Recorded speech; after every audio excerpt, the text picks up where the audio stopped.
Notre cerveau, c'est l'objet de notre vidéo aujourd'hui.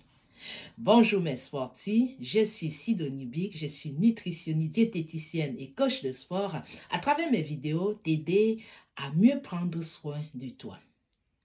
Alors, pourquoi parler de notre cerveau? Oui, parce que le cerveau est l'élément moteur qui va nous aider à nous engager, à nous protéger, à faire des meilleurs choix, à nous engager dans des choses utiles qui peuvent non seulement impacter notre santé, mais aussi impacter le monde dans lequel nous vivons. Parce que nous savons, mes amis, que nous sommes des pèlerins, nous n'avons qu'un peu de temps sur cette terre, mais pendant ce temps, il faudrait que nous laissons notre marque, il faudrait que nous laissons notre touche. Donc, pourquoi parfois, quand nous prenons des décisions fortes, quand nous voulons faire quelque chose, nous écrivons, nous disons, je veux perdre du poids, je vais faire du sport. Et finalement, on se voit assis, même après avoir signé des contrats, comme ici en Europe, 2 ans dans les clubs de sport, et on y va deux seules fois, un seul mois, on est engagé, et après, on s'arrête subitement. Mais pourquoi?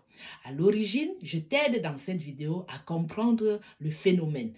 Les neurosciences nous indiquent que notre cerveau est un paresseux. Oui, notre cerveau n'est pas fait pour bouger. Notre cerveau n'est pas fait pour nous aider. Notre cerveau joue contre nous. Notre cerveau agit contre nous. C'est notre premier ennemi. C'est pour cette raison que quand on est plein d'énergie, on veut faire. On dit non, je ne veux plus. Je ne veux plus regarder la télé. Je vais. Mais finalement, au fond, on ne fait plus.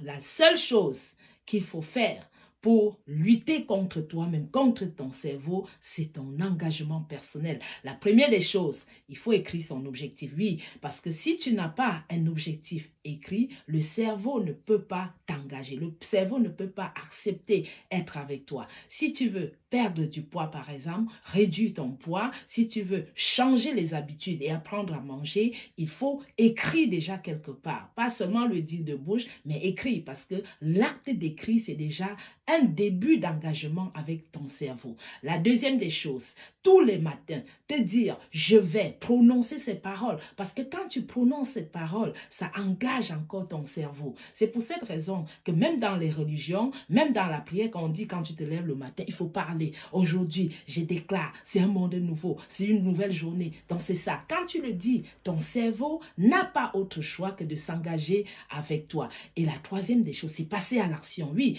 parce que ce sont les actions massives qui vont amener ton cerveau à te suivre. Si je vais réduire mon poids, qu'est-ce que je fais? Je ne me mets pas à chercher les informations en désordre, je cherche déjà l'adresse du nutritionniste, oui, je cherche l'adresse d'un technicien qui va m'aider à m'engager parce qu'on sait que changer les habitudes n'est pas facile. Donc, à travers ce contrat, à travers ce coaching avec un nutritionniste ou un coach de sport, puisque c'est dans mon domaine, je parle de mon domaine, ça peut être un autre domaine dont la personne va t'aider au départ à te soutenir, à te coacher, afin que tu puisses rester focusé pendant au moins 30 jours